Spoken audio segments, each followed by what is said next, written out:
আন্তর্জাতিক অপরাধ ট্রাইব্যুনালের তদন্ত সংস্থায় জবানবন্দি দিয়েছেন অন্তর্বর্তী সরকারের উপদেষ্টা আসিফ মাহমুদ সজীব ভুঁইয়া। তার এই জবানবন্দিতে উঠে এসেছে জুলাই আগস্টের আন্দোলনের অনেক অজানা তথ্য। সামনে এনেছেন ভিপি নূরের সাথে ঘটে যাওয়া এক লোমহর্ষক ঘটনাও। বিস্তারিত জানাচ্ছেন সহকর্মী শাহাদাত রিফাত। বাংলাদেশ একটি গভীর সংকটময় মুহূর্তের মধ্য দিয়ে যাচ্ছে।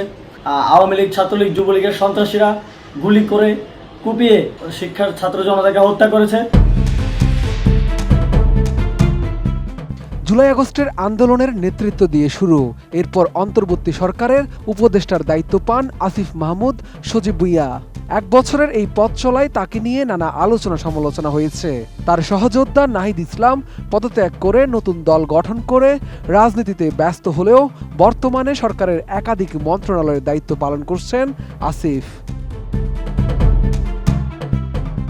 12 আগস্ট তিনি আন্তর্জাতিক অপরাধ ট্রাইব্যুনালের তদন্ত সংস্থায় জবানবন্দি দিয়েছেন। সেখানে তিনি গণ অভ্যুত্থানে ঘটা অনেক ঘটনার লোমহর্ষক বর্ণনা দিয়েছেন, জানান অনেক অজানা তথ্য। আন্দোলনের সময় ডিবি কার্যালয়ে শেখ হাসিনা ও সাবেক স্বরাষ্ট্রমন্ত্রীকে দেখানোর কথা বলে সমন্বয়কদের কাছ থেকে জোরপূর্বক ভিডিও বার্তা নেওয়া হয়েছিল জানিয়ে আসিফ তার সাথে ঘটে যাওয়া নানা ঘটনা আন্তর্জাতিক অপরাধ ট্রাইব্যুনালের তদন্ত সংস্থাকে তথ্য দেন। জুলাই আগস্টের আন্দোলনের ভয়াবহ ঘটনার বর্ণনা দিয়ে আসিফ মাহমুদ বলেন, 19 জুলাই রাতে গুম হওয়ার আশঙ্কায় গুলশান থেকে স্থান পরিবর্তনের চেষ্টা করছিলেন তিনি।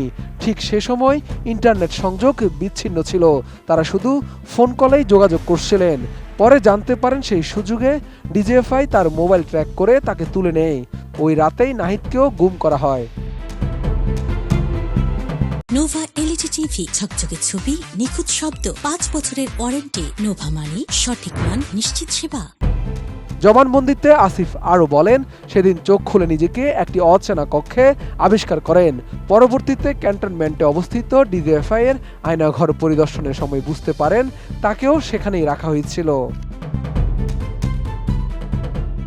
আসিফ মাহমুদ বলেন, সাংবাদিক তাসনিম খলিলের ভাষ্যমতে সেটি ছিল তথাকথিত ভিআইপি সেল, যেখানে তুলনামূলক ভালো পরিবেশ থাকলেও তিনি 19 জুলাই শুক্রবার থেকে 24 জুলাই বুধবার পর্যন্ত গুম অবস্থায় ছিলেন। মুক্তির পর গণস্বাস্থ্য হাসপাতালে চিকিৎসা নেন। সেখানে নাহিদও চিকিৎসাধীন ছিলেন। সে সময় তারা সার্বক্ষণিক নজরদারির মধ্যে ছিলেন। জবানবন্দিতে আসিফ মাহমুদ আরও বলেন, ওই সময় সরকার কোটা আন্দোলনকারীদের দাবির অনুকূলে রায় ঘোষণা করে। 17 জুলাইয়ের পর থেকে ডিজিএফআই, ইন্টারনাল এফআইএস ব্যুরো ও ডিএমপি-সিটিটিসির কয়েকজন কর্মকর্তা সংলাপের চেষ্টা শুরু করে। কিন্তু এই আলোচনার আড়ালে চলতে থাকে নজরদারি, মোবাইল জব্দ ও আন্দোলন স্থগিতের চাপ। লোমহর্ষক নির্যাতনের অভিজ্ঞতা উল্লেখ করে তিনি বলেন, 25 জুলাই ভিডিও বার্তা দিতে অস্বীকৃতি জানালে তাকে শারীরিকভাবে আঘাত করা হয়। 26 জুলাই হাসপাতাল থেকে তাদের তুলে নিয়ে যাওয়া হয় ডিবি কার্যালয়ে। সেখানে 6 দিন আটক রেখে জোরপূর্বক ভিডিও স্টেটমেন্ট নেওয়া হয়।